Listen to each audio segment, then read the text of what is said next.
Okay, we're now on the second part of part D, which is what relation theta and mu must satisfy in order for the solution to be physically meaningful.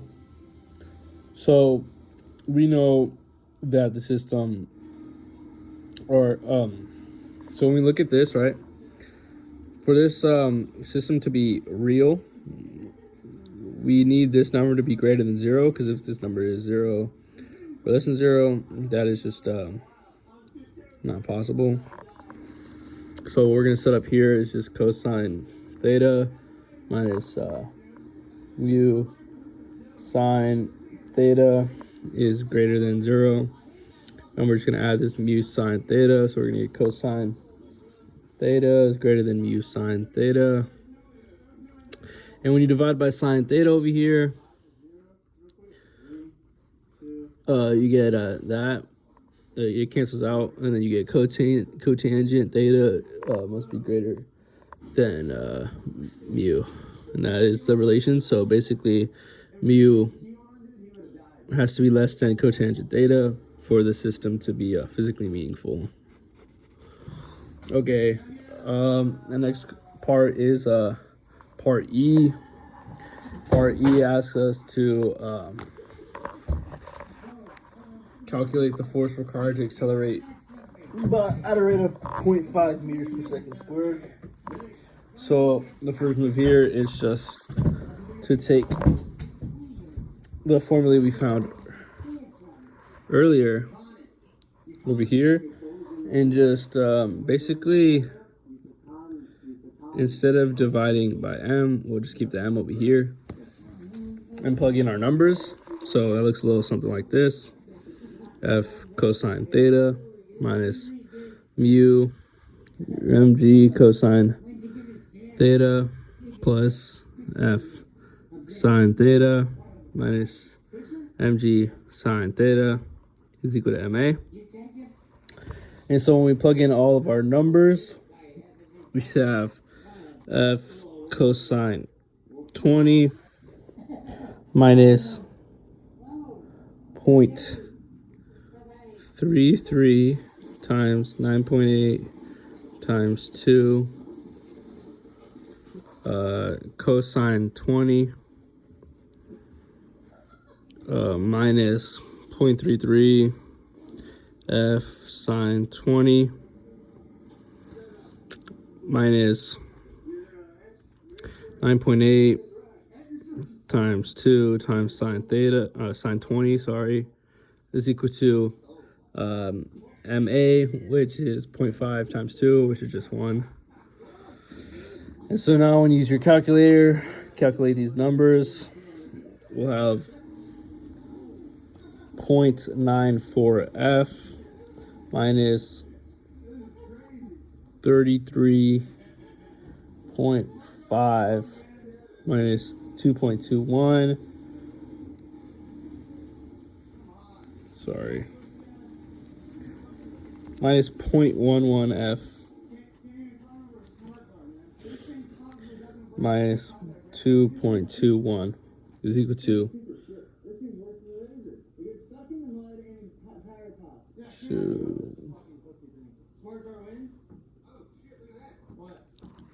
sorry, these are the wrong numbers.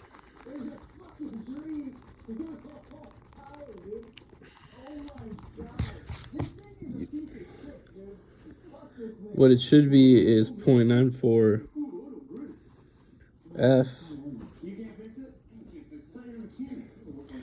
minus 6.078 minus 0.1128 F minus 6.7 is equal to 1. And then we're just going to add this 6.07 and 6.7 to the other side to isolate for F. And we'll have 0.94 F minus 11.28 F. And so once you simplify, we'll just have 0.827 F is equal to 12.781. And once you get here, 13.781, and then you want to divide by 0.827 on both sides to isolate for f. And so you'll get f is equal to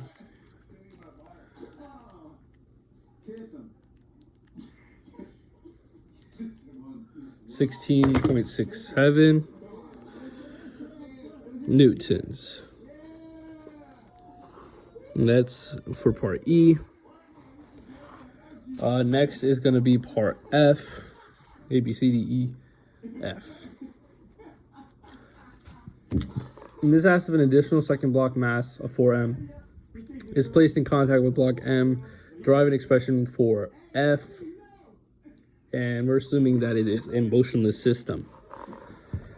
And so to do this, we're going to do what similarly to what we did before. It's literally just take that sigma Fx, same as up here basically, is equal to 5ma.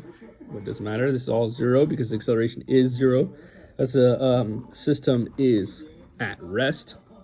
And so we'll have fx minus fgx minus fk is equal to 0. So we'll have f cosine theta minus 5 mg sine theta minus mu 5 mg cosine theta plus f sine theta is equal to 0.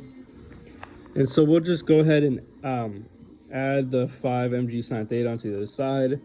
We will implement this mu and then isolate once again, so leaving us with f cosine theta minus mu f sine theta, and that's going to be equal to 5 mg sine theta plus mu 5 mg cosine theta. And so here we can just isolate. For here we're gonna pull our f's out, and over here we're gonna pull out 5 mg. So we'll have f cosine theta minus mu sine theta is equal to 5 mg sine theta plus mu cosine theta.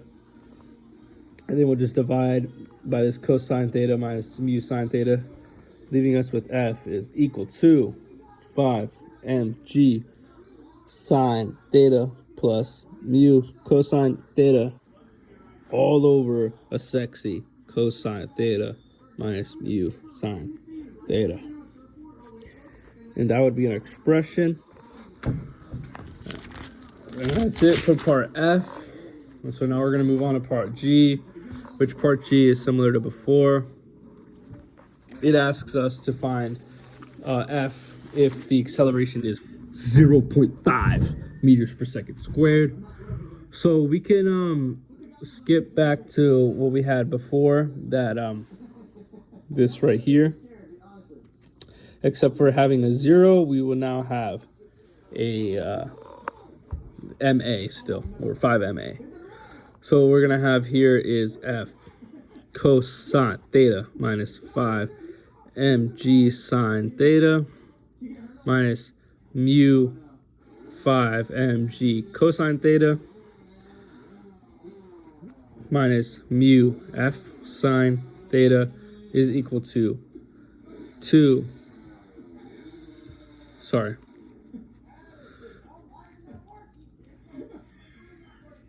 Let's go to 5 times 2 times 0.5,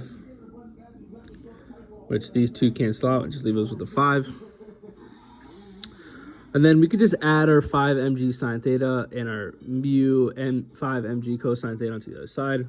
So we'll have f cosine theta minus mu sine theta is equal to 5 plus 5 mg sine theta plus mu 5 mg cosine theta. And here we can just plug in all our numbers and find our values. So You're going to get 0.827 F is equal to 40.71. This is just when you plug in all the numbers. Divide by 0.827, by 0.827, and our F is going to equal 49.23 newtons in order to have an acceleration of 0.5 meters per second squared. Next up is part H. So part H just asks us to calculate the magnitude of the contact force between block M and 4M. So we already know the acceleration. So in order to do this, we know that our total force here is going to be 49.23. That is the force that is pushing on the two blocks. So we can say, since this is equal to F, we'll just say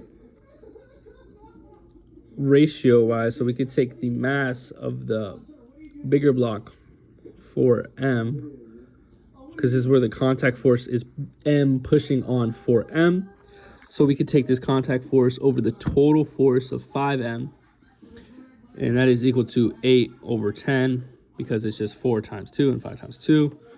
And that is equal to 0.8 or 80%, which means the contact force is 80% of the F rate that we have here.